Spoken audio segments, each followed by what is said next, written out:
A'udzubillahi minasyaitonirrajim. Bismillahirrahmanirrahim. Assalamualaikum warahmatullahi wabarakatuh. Kami dari kelompok 4 akan mempresentasikan hasil kerja kami dengan tema teori belajar humanistik. Adapun tujuan kami berada di sini yaitu memenuhi salah satu tugas mata kuliah belajar dan pembelajaran Universitas Mataram tahun 2020. Adapun anggota dari kelompok kami, yang pertama Amanatul Hidayah, yang kedua Anis Suliani, yang ketiga Bai Elisa Novianti, dan yang keempat Kamelia Apria Saputri. Pada kesempatan ini saya akan membacakan subbab pembahasan dari teori kami, teori belajar humanistik. Yang pertama, pengertian teori belajar humanistik. Yang kedua, tokoh-tokoh teori belajar humanistik. Yang ketiga, prinsip-prinsip teori belajar humanistik. Dan yang terakhir, aplikasi dan implikasi dari teori belajar humanistik. Untuk mempersingkat waktu, marilah kita mulai presentasi ini dengan mempersilakan pemateri pertama kita, Kamelia Apria Saputri. Kepada Kamelia Apria Saputri, disilahkan. Baiklah, sebelum saya menjelaskan pengertian teori belajar humanistik, saya akan memperkenalkan diri terlebih dahulu. Nama saya Kamelia Apria Saputri, NIM E1R019034. Di sini, pengertian teori belajar humanistik itu sendiri adalah suatu teori dalam pembelajaran yang mengedepankan bagaimana memanusiakan manusia dan mengedepankan peserta didik agar mampu mengembangkan potensi dirinya. Maksud dari memanusiakan manusia adalah bagaimana menjadi manusia yang seutuhnya. Teori belajar ini berusaha memahami perilaku belajar dari sudut pandang pelakunya, bukan dari sudut pandang pengamatnya. Dalam teori belajar humanistik, proses belajar harus berawal dan berakhir pada manusia itu sendiri. Teori ini lebih mengedepankan pada ide belajar dalam bentuknya yang paling ideal daripada belajar seperti apa adanya. Seperti apa yang bisa kita amati dalam dunia keseharian. Pembelajaran tidak hanya mengajarkan materi atau bahan ajar yang dapat menjadi sasaran, tetapi juga membantu peserta didik mengembangkan diri mereka sebagai manusia. Pendekatan humanistik mengutamakan peranan peserta didik dan berorientasi pada kebutuhan. Menurut pendekatan ini, materi atau bahan ajar yang harus dilihat sebagai suatu totalitas yang melibatkan orang secara utuh, bukan sekadar sebagai sesuatu yang intelektual semata-mata. Seperti halnya guru, peserta didik adalah manusia yang mempunyai kebutuhan emosional, spiritual maupun intelektual. Peserta didik hendaknya dapat membantu dirinya dalam proses belajar mengajar. Peserta didik bukan hanya sekadar penerima ilmu yang pasif. Selanjutnya, tokoh-tokoh teori belajar humanistik. Yang pertama, Carl Rogers, yang kedua, Arthur Combs, yang ketiga, Abraham Maslow. Yang pertama, Carl Rogers. Rogers membedakan dua ciri belajar, yaitu pertama, belajar yang bermakna dan belajar yang tidak bermakna. Belajar itu sendiri adalah proses perubahan tingkah laku yang berupa pengetahuan, sikap, dan keterampilan. Perubahan ini bersifat menetap dalam tingkah laku yang terjadi sebagai sesuatu hasil latihan atau pengalaman.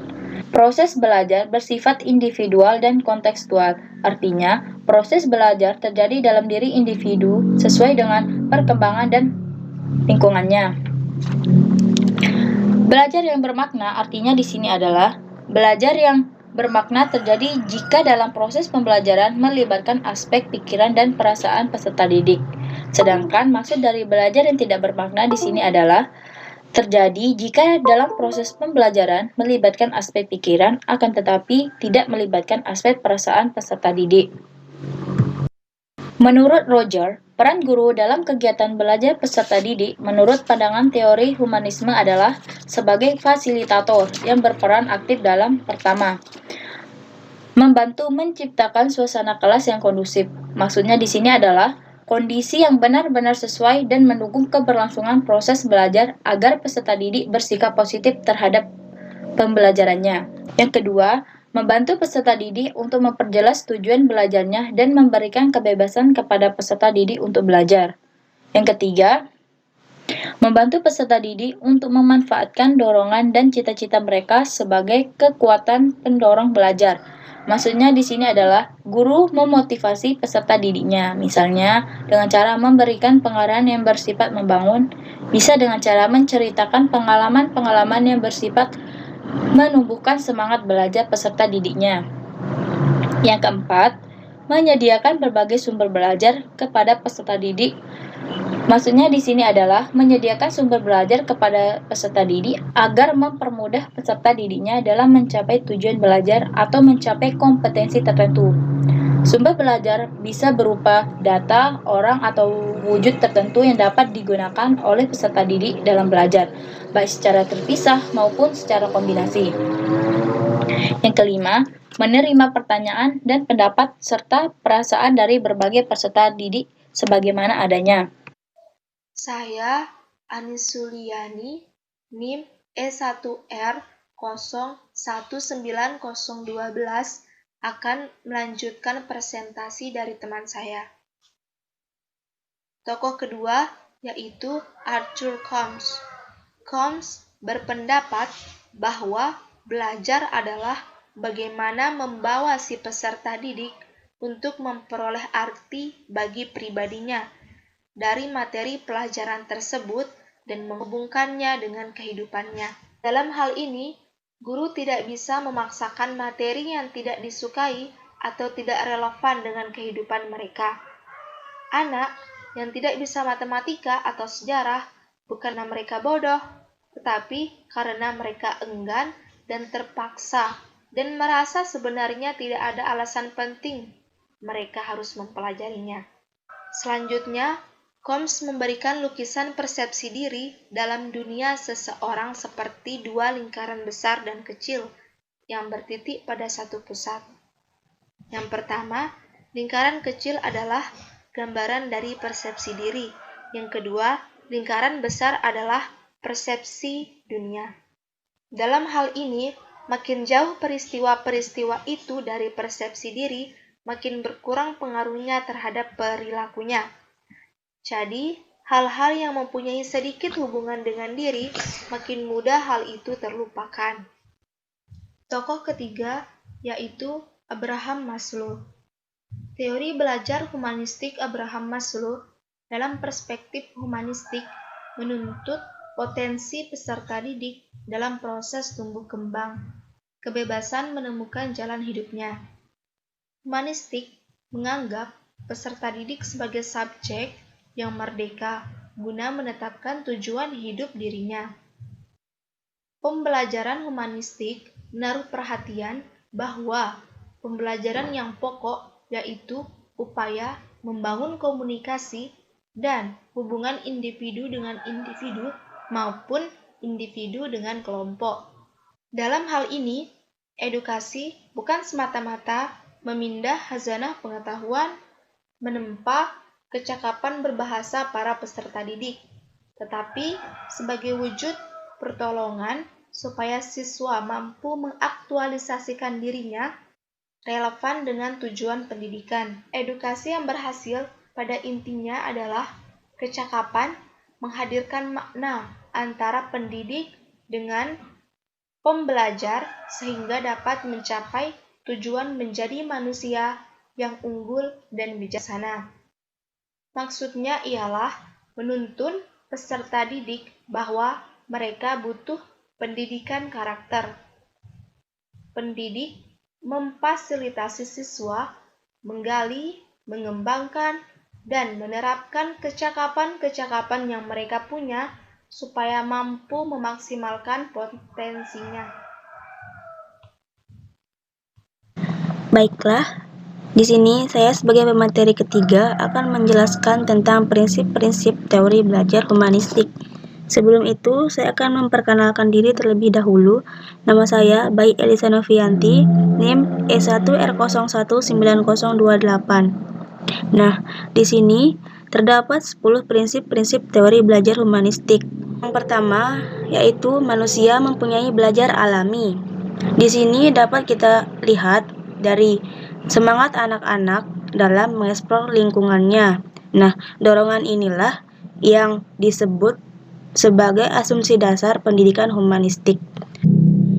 Yang kedua, yaitu belajar signifikan terjadi apabila materi pelajaran dirasakan murid mempunyai relevansi dengan maksud tertentu.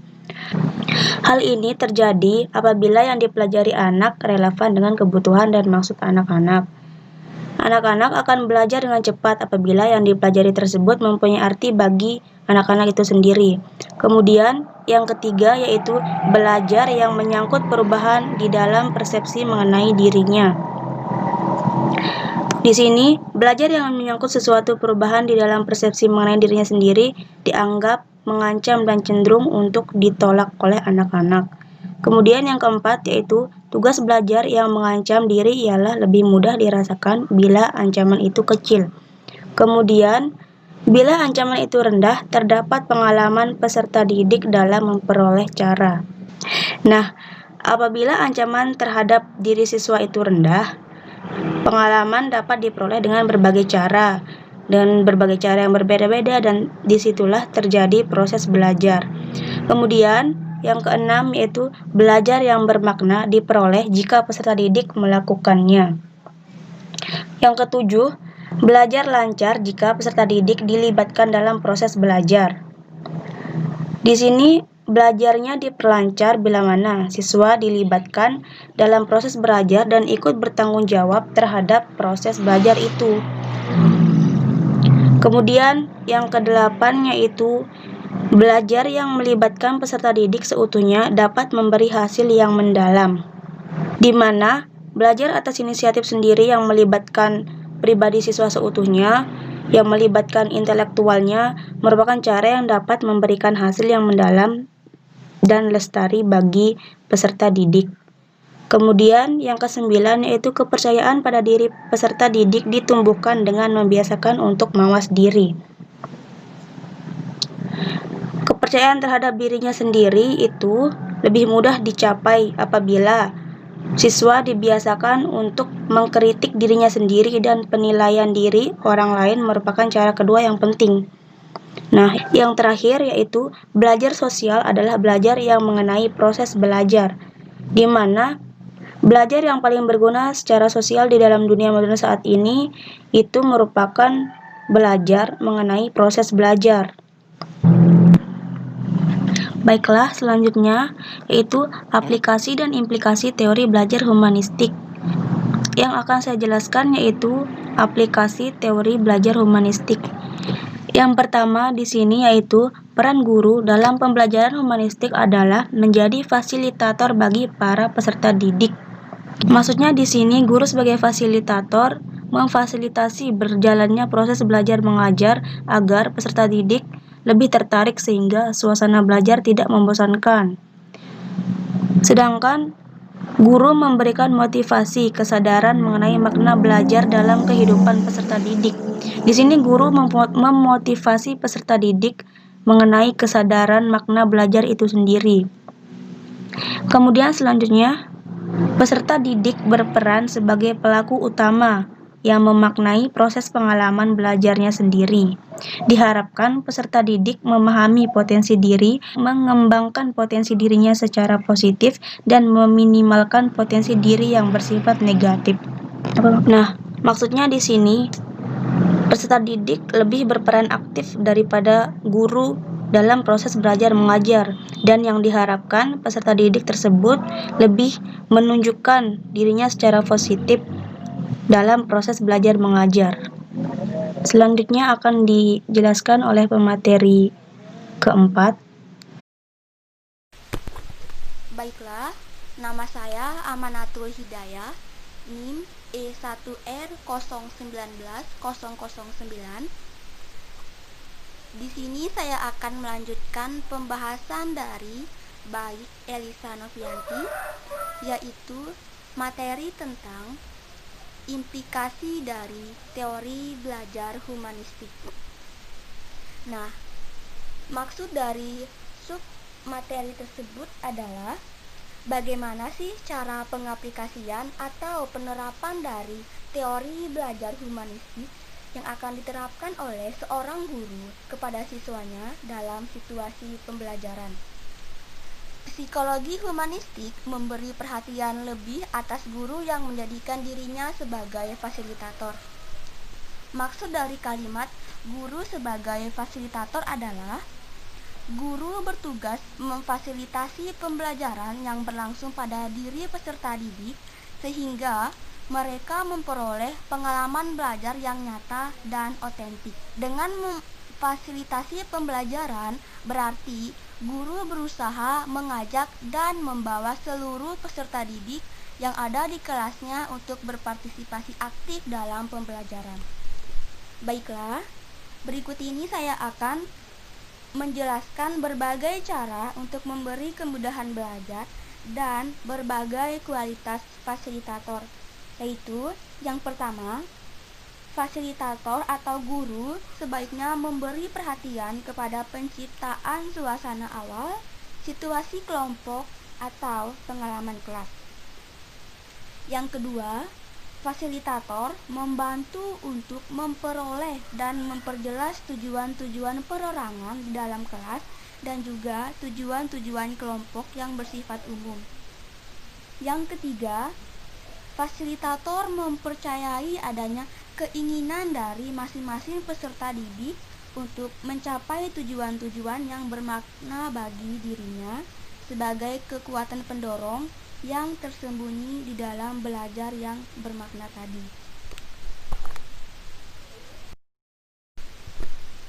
Yang keempat, dia mencoba mengatur dan menyediakan sumber-sumber untuk belajar yang paling luas dan mudah dimanfaatkan para peserta didik untuk membantu mencapai tujuan mereka. Yang kelima, dia menempatkan dirinya sendiri sebagai suatu sumber yang fleksibel dan dapat dimanfaatkan oleh kelompok. Yang keenam, di dalam menanggapi ungkapan-ungkapan di dalam kelompok kelas, dia menerima baik isi yang bersifat intelektual dan sikap-sikap perasaan dan mencoba untuk menanggapi dengan cara yang sesuai baik bagi individual ataupun bagi kelompok. Yang ketujuh, bila mana cuaca penerima kelas telah mantap, fasilitator berangsur-angsur dapat berperan sebagai seorang peserta didik yang turut berpartisipasi, seorang anggota kelompok, dan turut menyatakan pandangannya sebagai seorang individu seperti peserta didik yang lainnya. Yang kedelapan, dia mengambil prakarsa untuk ikut serta dalam kelompok, perasaannya dan juga pikirannya dengan tidak menuntut dan juga tidak memaksakan, tetapi sebagai suatu andil yang secara pribadi yang boleh saja digunakan atau ditolak oleh peserta didik. Yang kesembilan, fasilitator harus tetap waspada terhadap ungkapan-ungkapan yang menandakan adanya perasaan yang dalam dan kuat selama belajar. Dan yang terakhir, cara-cara yang dapat digunakan oleh fasilitator yaitu di dalam berperan sebagai seorang fasilitator, pimpinan harus mencoba untuk menganalisis dan menerima keterbatasan-keterbatasannya sendiri.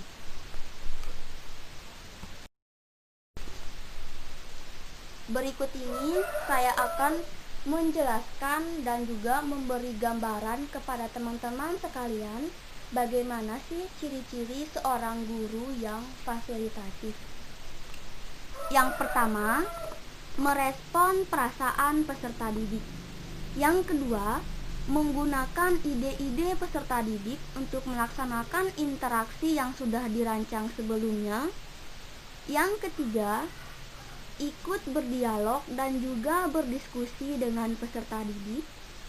Yang keempat, menghargai hasil atau karya dari peserta didik tersebut. Yang kelima, kesesuaian antara perilaku dan perbuatan dari fasilitator tersebut. Yang keenam, menyesuaikan isi kerangka berpikir peserta. Dan yang terakhir, tersenyum kepada peserta didik.